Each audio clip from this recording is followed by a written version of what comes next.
Dipandang rendah mertua karena pekerjaan servis AC.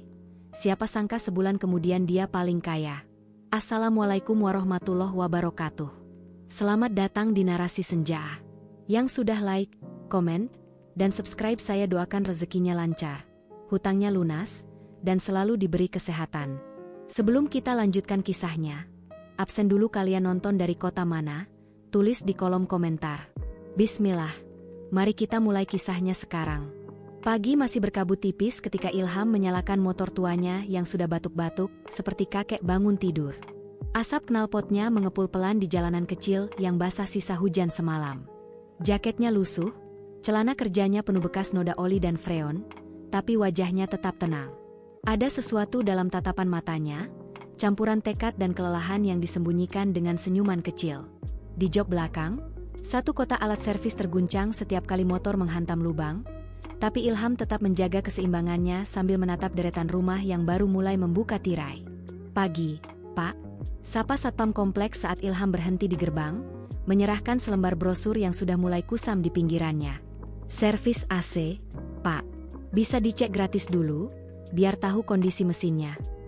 Satpam hanya mengangguk sopan, lalu menerima brosur itu tanpa janji. Ia melanjutkan perjalanannya ke kompleks berikutnya, menempelkan brosur di papan pengumuman, di bawah iklan bimbingan belajar dan jasa kurir. Tak ada yang menyapa, tak ada yang bertanya. Tapi Ilham terus berjalan, terus menempelkan harapan di setiap tembok pagar rumah orang asing. Angin pagi membawa aroma tanah basah dan suara klakson jauh di persimpangan, sementara dari kejauhan terdengar ibu-ibu menyapu halaman dan radio menyetel lagu lawas yang pelan. Sementara itu, di rumah kontrakan sempit yang mereka sewa di ujung gang, Maya sedang menyapu lantai kamar yang dindingnya mulai berjamur.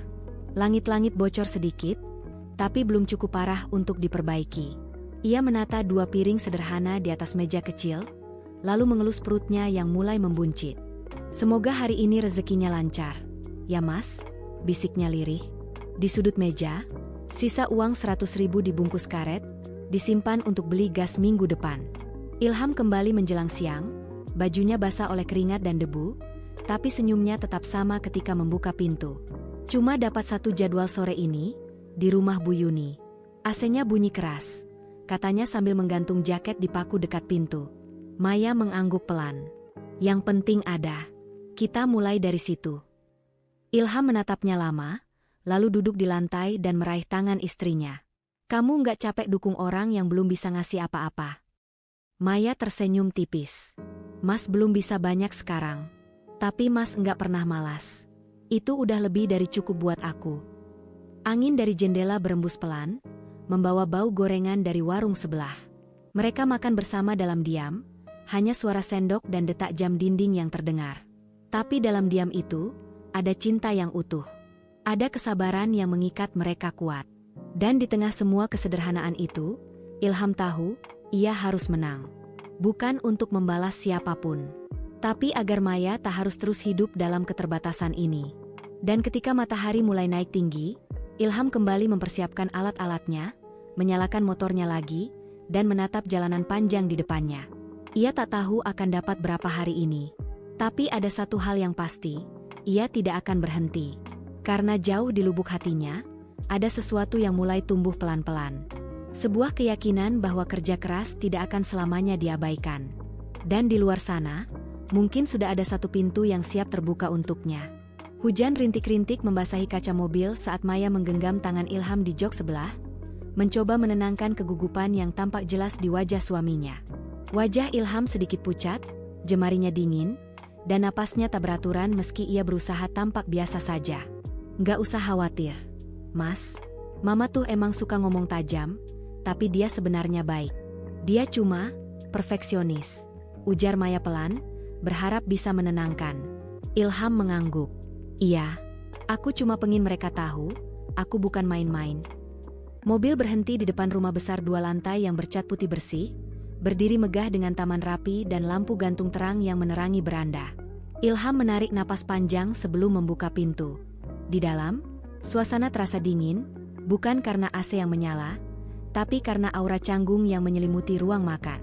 Meja sudah tertata rapi dengan peralatan makan lengkap.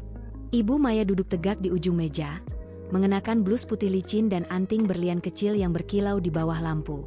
Ia menatap Ilham dengan tatapan menilai, dari ujung sepatu hingga ke kerah kemejanya. "Kamu sehat, Ilham?" sapanya datar. "Alhamdulillah, sehat, Bu.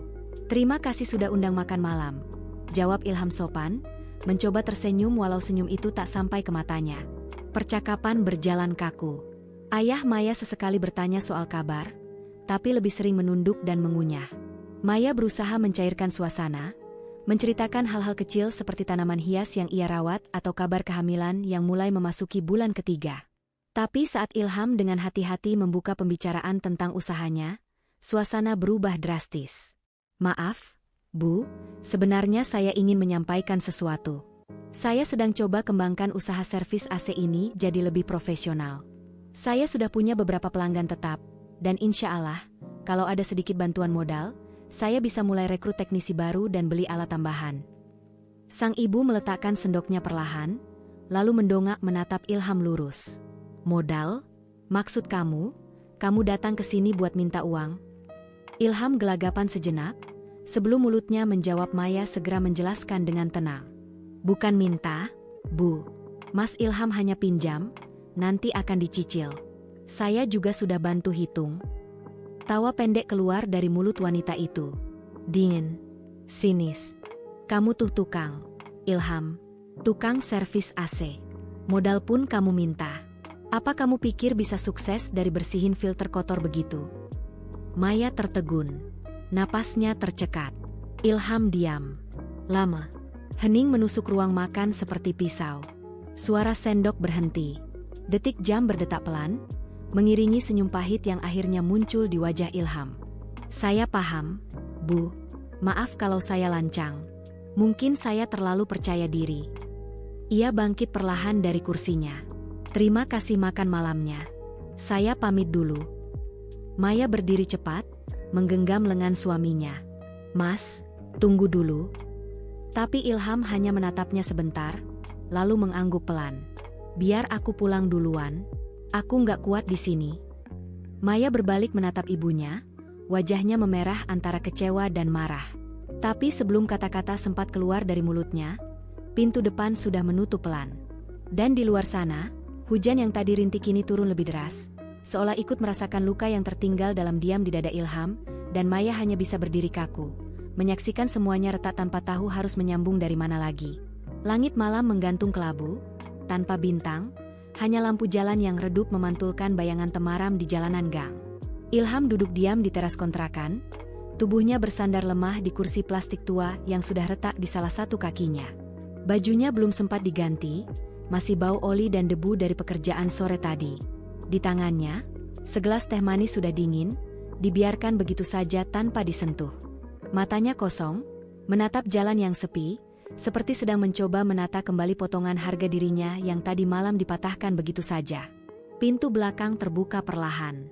Maya muncul, mengenakan daster lusuh, membawa selimut tipis yang ia selimuti pelan ke bahu suaminya.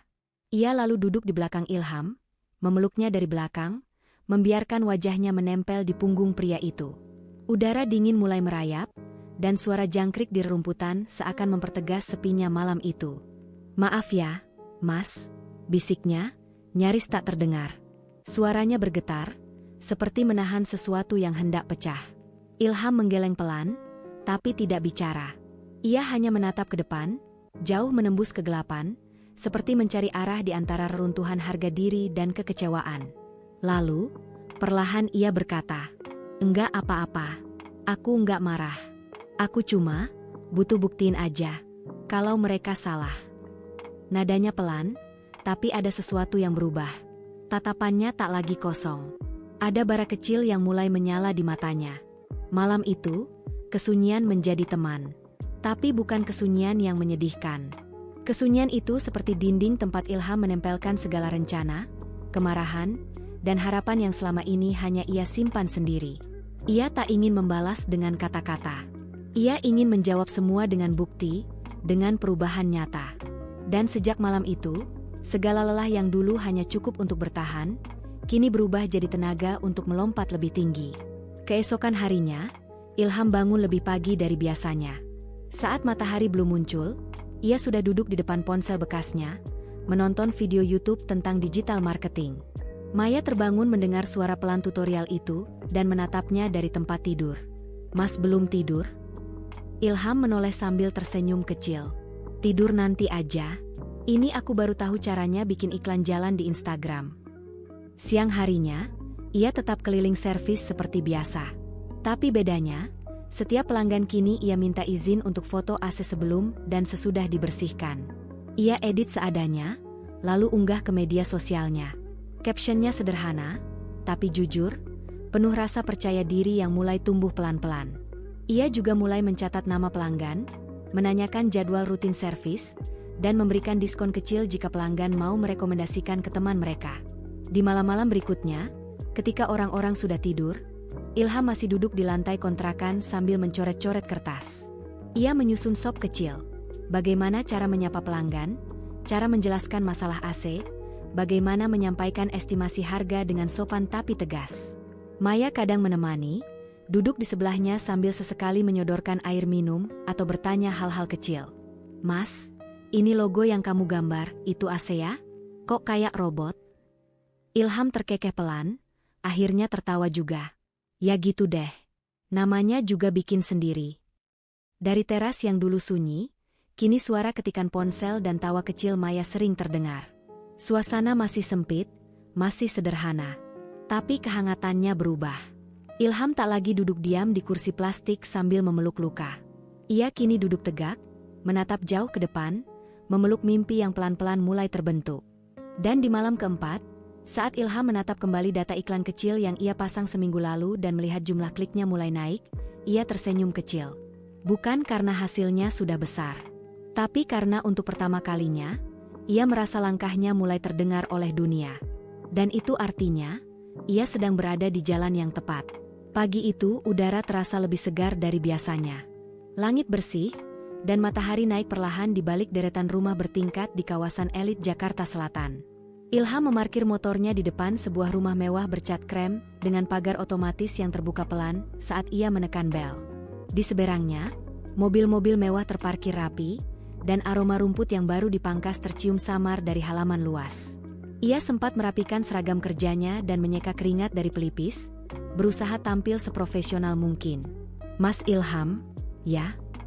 Suara wanita paruh baya menyambutnya dari balik pintu besar yang terbuka perlahan. Rambutnya rapi, tubuhnya tegap, dan caranya memandang membawa wibawa yang tak bisa disembunyikan. "Iya, Bu. Saya datang sesuai janji, jam 9. AC di kamar belakang, ya?" Wanita itu mengangguk singkat. "Betul. Namanya Bu Clara. Silakan langsung ke dalam. Ada anak saya yang akan tunjukkan ruangannya." Begitu masuk, Ilham tak bisa tidak mengagumi interior rumah yang mewah tapi tetap terasa hangat.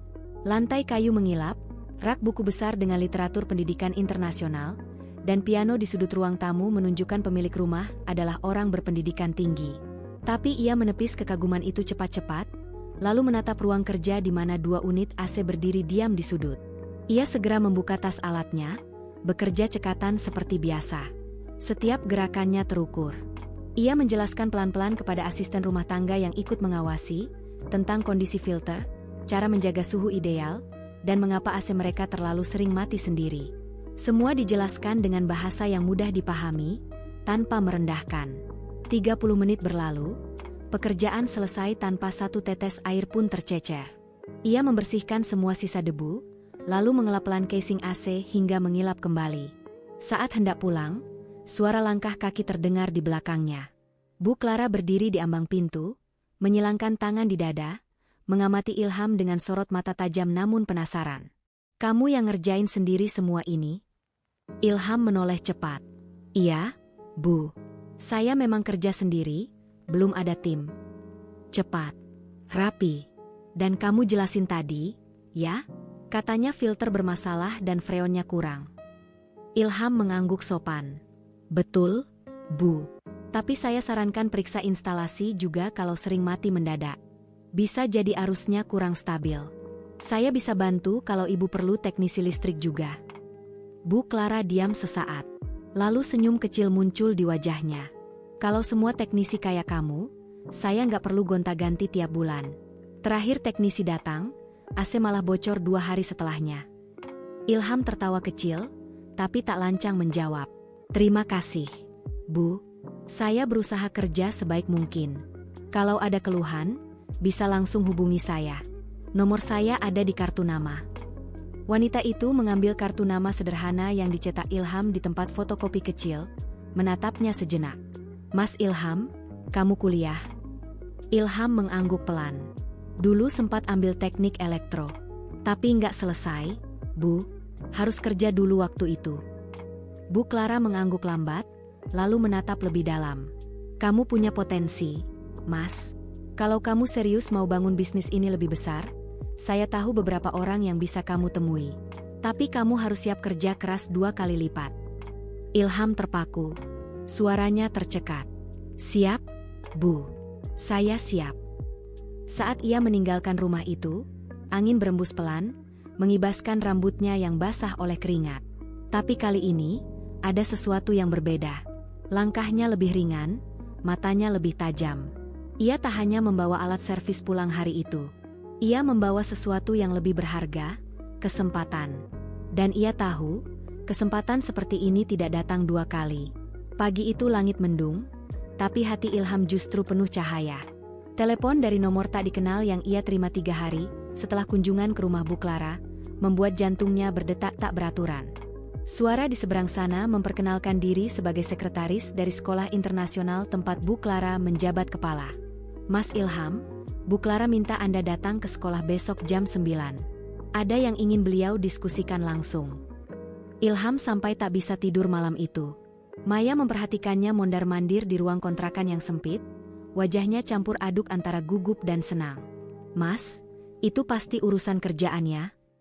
Ilham mengangguk, duduk di kasur tipis mereka, lalu menatap istrinya penuh harap. Kayaknya besar, Mei. Tapi aku nggak tahu pastinya apa. Doain aja ya.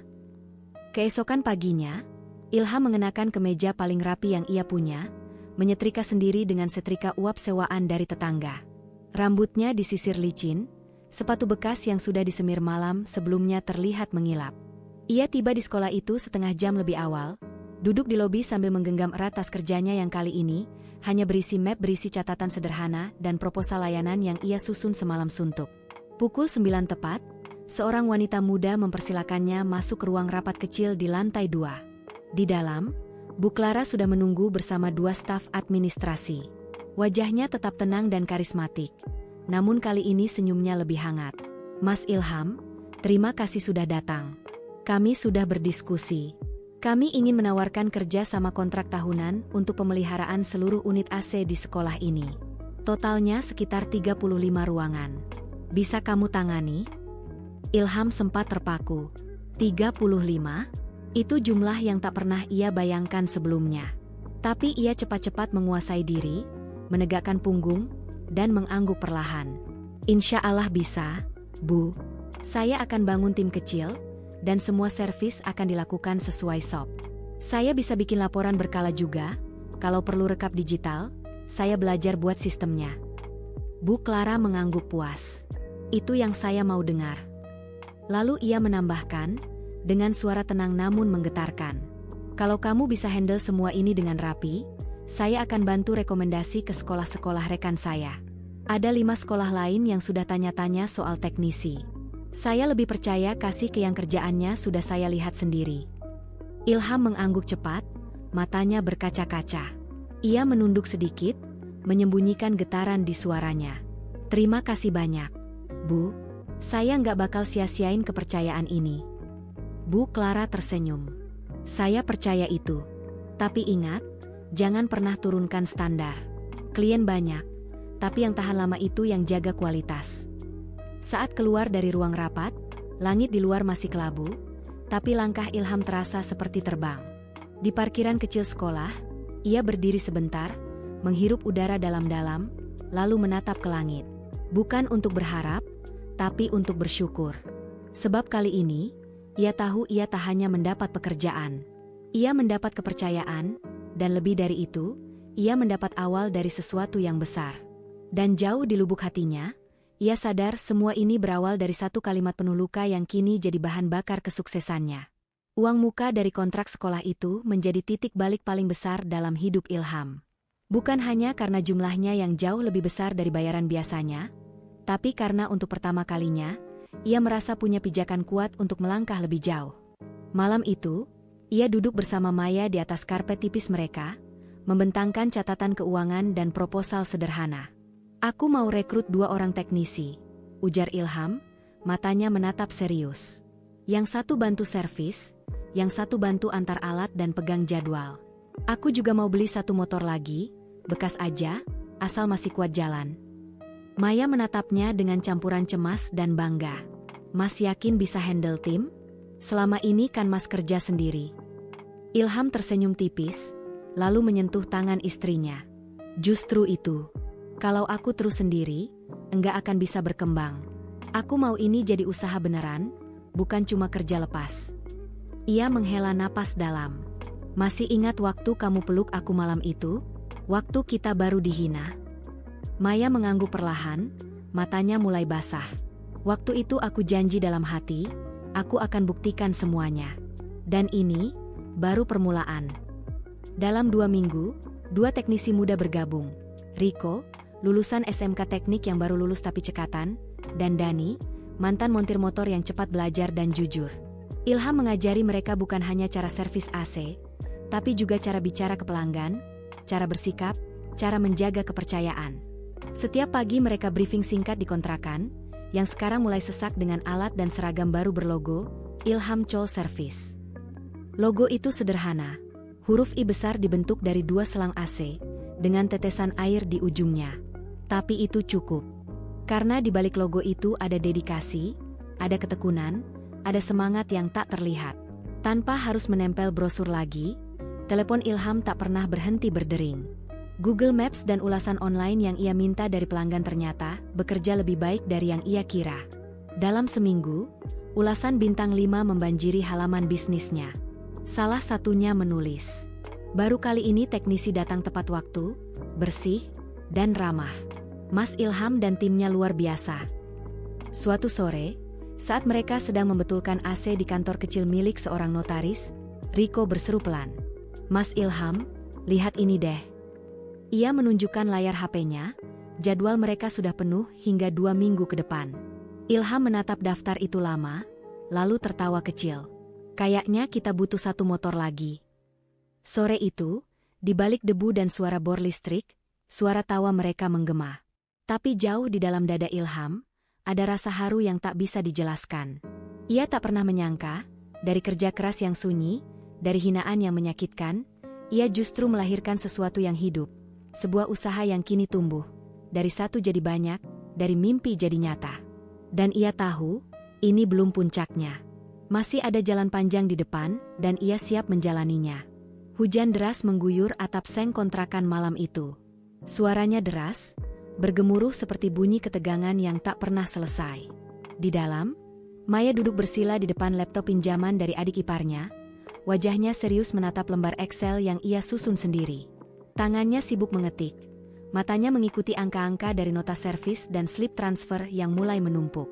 Ilham baru pulang dari lapangan, jaketnya basah kuyup, tubuhnya letih, tapi senyumnya tak hilang. Ia menaruh tas alat di sudut ruangan, lalu duduk di samping Maya, memperhatikan layar laptop yang penuh tabel dan warna. "Kamu sibuk banget, Mei," ucap Ilham pelan sambil menyandarkan punggung ke dinding. Maya tak menoleh, tapi senyumnya muncul perlahan. "Aku lagi masukin catatan minggu ini.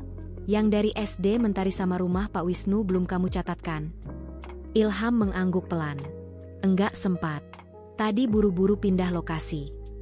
Maya berhenti mengetik, lalu menoleh menatap suaminya dalam-dalam. Wajah Ilham lelah, matanya merah, tapi ada cahaya kecil di balik letihnya. Cahaya yang hanya bisa dilihat oleh orang yang benar-benar percaya. "Aku percaya, Mas. Dari dulu aku tahu, kamu bukan cuma tukang. Kamu pemimpin," ucap Maya, pelan tapi tegas, suaranya penuh keyakinan. Ilham tak langsung menjawab. Ia menatap Maya lama, seolah ingin mengukir wajah istrinya dalam-dalam diingatan. Lalu dengan gerakan pelan, Ia menarik tubuh Maya mendekat dan mencium keningnya dalam diam. "Kalau bukan karena kamu, aku udah lama nyerah," bisiknya pelan. Maya memeluknya erat, tanpa banyak kata. Di luar, hujan masih turun deras, menampar genteng dan jalanan kecil di depan rumah. Tapi di dalam ruangan itu, kehangatan jauh lebih terasa daripada dinginnya malam. Mereka tidak pernah punya bulan madu mewah, tidak pernah mengenakan pakaian mahal, apalagi makan malam di restoran bintang 5. Tapi mereka punya sesuatu yang lebih kokoh dari semua itu, kepercayaan. Maya tak pernah melihat Ilham sebagai tukang. Ia selalu melihat Ilham sebagai laki-laki yang tak pernah menyerah, yang membangun sesuatu dari nol tanpa mengeluh, yang mencintai dengan cara paling diam namun paling dalam. Dan saat Ilham akhirnya bersandar di pundaknya, diam, tenang, Maya tahu, perjuangan mereka belum selesai. Tapi kali ini, mereka tidak lagi berjuang dalam keraguan. Mereka sudah berjalan di jalur yang benar. Dan langkah mereka, kini lebih mantap dari sebelumnya. Hari itu langit berwarna pucat, matahari terhalang awan tipis, dan udara lembab menyelimuti kawasan ruko kecil di pinggir jalan utama. Kantor Ilham, meski tak besar, tampak bersih dan rapi. Ada tanaman hijau di pojok ruangan, kipas angin bergantung di langit-langit, dan meja kerja kayu sederhana yang menghadap ke pintu masuk. Di dinding, logo Ilham Chow Service terpajang dengan bangga, dicetak besar di atas papan akrilik bening. Ilham sedang memeriksa info tagihan bulanan saat bel pintu berbunyi nyaring. Ia menoleh, berdiri dengan sigap sambil menyambut. "Selamat siang, Bu. Bisa dibantu?" Perempuan yang berdiri di ambang pintu tampak ragu. Ia mengenakan blazer krem dan rok pensil hitam, wajahnya tegas, tapi mata itu menyimpan keterkejutan. Matanya menyapu seisi ruangan. Komputer kecil di meja, rak berisi alat servis yang tersusun rapi, hingga 2 teknisi berseragam biru dongker yang tengah menyortir spare part di belakang. Udara ruangan itu wangi, bukan wangi mahal, tapi bersih, profesional. Butuh beberapa detik sebelum perempuan itu bicara, suaranya pelan. "Kamu, Ilham?" Ilham menahan napas sesaat. Tatapan itu tak asing. Sorotnya tajam, tapi kini ada keraguan di sana. Ia menjawab dengan senyum tenang. "Iya, Bu. Ilham. Ada yang bisa saya bantu?" Ibu Maya melangkah masuk perlahan, seperti sedang menyesuaikan diri dengan kenyataan baru yang ia lihat.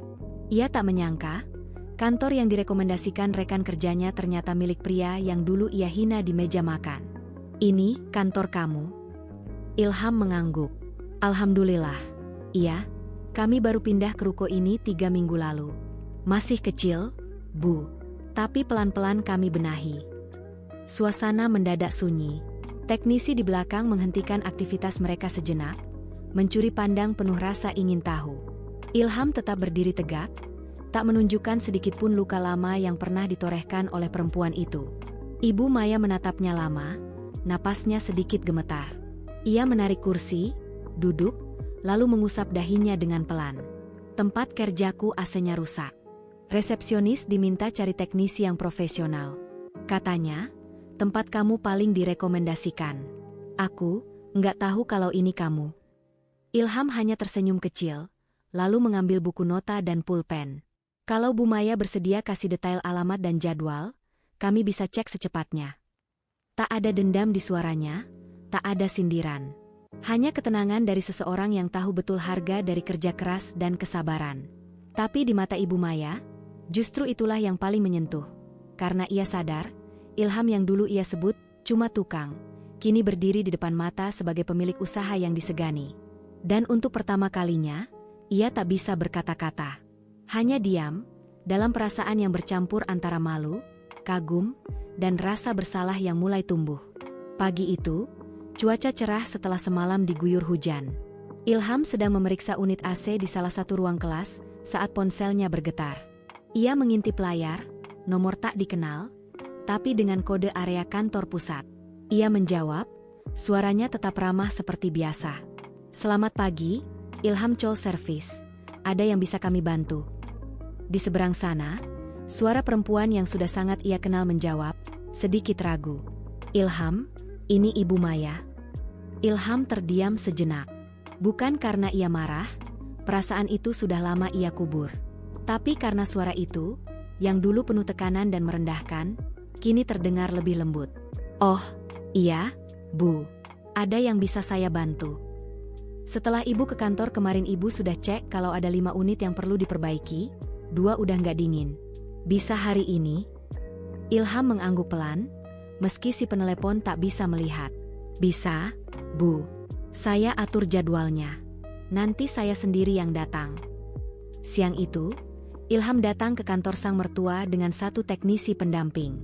Ia mengenakan seragam rapi berlogo Ilham Chol Service, rambut disisir, sepatu bersih. Begitu memasuki ruang resepsionis, mata sang mertua langsung membelalak. "Silakan duduk, Bu," ucap Ilham tenang sambil membuka buku catatan servis. "AC di ruang Ibu dan ruang rapat akan kami cek hari ini. Tenang saja, saya jamin hasilnya rapi dan bersih." Tak ada kemarahan dalam suaranya. Tidak juga sindiran. Hanya profesionalisme tulus yang lahir dari luka yang sudah lama sembuh. Mertua Maya duduk pelan, matanya menyapu ruangan kecil tempat Ilham dan timnya membuka pos kerja. Ia memperhatikan meja dengan alat-alat yang tertata, laptop untuk mencatat data, hingga sop kerja yang tertempel di dinding. Tak ada satupun yang terlihat seadanya. Semuanya tampak serius, terorganisir, dan menyakitkan baginya, berkelas. Ilham melapor hasil cek satu persatu, menjelaskan kerusakan, dan mencatat biaya dengan sangat transparan. Tak lebih, tak kurang. Seperti pelanggan biasa. Maya yang ikut mendampingi hanya duduk di sudut ruangan, menatap ibunya yang berkali-kali menelan ludah. Tiba-tiba, air mata sang ibu jatuh. Ia menunduk pelan, suara tercekat di tenggorokan. "Aku salah menilai kamu, Ilham," katanya pelan, seperti gumaman yang nyaris tenggelam. Ilham menatapnya sebentar, tak menjawab. Ia hanya tersenyum kecil, lalu membalik halaman catatan servis. "Makasih ya, Bu. Nanti tagihannya saya kirim lewat email." Sederhana, tanpa drama. Tapi itulah cara Ilham membalas. Bukan dengan kata-kata, melainkan dengan pembuktian yang tak bisa dibantah. Dan justru karena itu, air mata sang mertua jatuh lebih deras. Sebab ia tahu, tidak ada lagi ruang untuk menyangkal. Yang dulu ia remehkan, kini justru menjadi orang yang membuatnya merasa paling kecil. Senja perlahan menurunkan cahaya keemasan di jendela restoran yang mewah tapi tetap hangat. Aroma daging panggang dan rempah khas memenuhi udara, bercampur tawa dan obrolan keluarga besar Maya yang malam itu berkumpul lengkap untuk merayakan ulang tahun pernikahan orang tua mereka yang ke-30. Di tengah ruangan, meja panjang dihias rapi dengan bunga putih dan lilin kecil yang berkelap-kelip. Tapi semua mata tak lagi hanya tertuju pada pasangan yang dirayakan. Ada satu sosok lain yang malam itu duduk di kursi utama. Ilham. Ia mengenakan batik sederhana namun rapi, duduk di samping Maya yang tampak anggun dalam balutan gaun biru langit. Tangannya menggenggam tangan istrinya erat, tak pernah lepas sejak mereka masuk. Beberapa anggota keluarga besar Maya yang dulu tak pernah benar-benar menyapanya, kini menyodorkan tangan lebih dulu, memuji, dan menanyakan kabar usaha yang terus tumbuh. Suasana berubah hening ketika sang mertua berdiri. Ia memegang gelas dan mengetuknya ringan untuk menarik perhatian. Ilham menoleh pelan, dadanya sedikit berdebar. Wanita yang dulu pernah menertawakannya di depan meja makan itu kini berdiri di hadapannya, membawa senyum yang tak pernah ia lihat sebelumnya. Bukan senyum superior, tapi penuh rasa syukur dan hormat. "Aku pernah salah menilai seseorang," kata sang mertua perlahan, suaranya sedikit bergetar. "Dulu aku pikir keberhasilan itu hanya milik mereka yang punya gelar tinggi, kantor besar, dan kartu nama mewah. Tapi hari ini aku tahu, aku salah besar." Semua mata mulai tertuju pada Ilham. Beberapa kerabat menoleh dengan heran, beberapa lainnya mengangguk perlahan. "Aku ingin bilang di depan semua keluarga," lanjutnya, air mata menitik tanpa ia pedulikan, "aku bangga pada menantuku. Ilham, kamu telah membuktikan bahwa kerja keras, kejujuran, dan ketulusan lebih berharga dari semua gelar yang pernah aku banggakan." Ilham menunduk, menahan air mata yang mulai menggenang. Ia meremas tangan Maya lebih erat. Di sudut bibirnya, senyum kecil terbit, tapi mata itu menyimpan lautan rasa haru yang dalam. Tak ada sorak-sorai, tak ada tepuk tangan meriah. Tapi keheningan yang menyelimuti ruangan saat itu adalah bentuk penghormatan paling tulus. Maya menatap suaminya dengan mata berbinar, lalu membisikkan satu kalimat yang membuat dada Ilham kian sesak oleh haru. "Mas, kamu sudah sampai di sini. Dan aku tahu, kamu akan terus naik lebih jauh." Ilham tak menjawab. Ia hanya memeluk Maya pelan. Sementara dalam pikirannya terulang kembali semua yang pernah mereka lewati. Motor butut, brosur yang ditolak, kontrakan sempit, hinaan, malam tanpa makan, dan tangis diam-diam di balik punggung rumah. Semua itu kini menjadi dasar pijakan paling kuat dalam hidupnya. Dari seorang tukang yang diremehkan, Ilham kini duduk sebagai panutan, bukan karena harta, tapi karena harga diri yang ia bangun sendiri, dari rendah ke mulia. Terima kasih sudah menonton Narasi Senja. Jangan lupa like, komen, dan subscribe agar tidak ketinggalan kisah seru berikutnya. Sampai jumpa di video selanjutnya. Semoga hidup kita selalu diberkahi.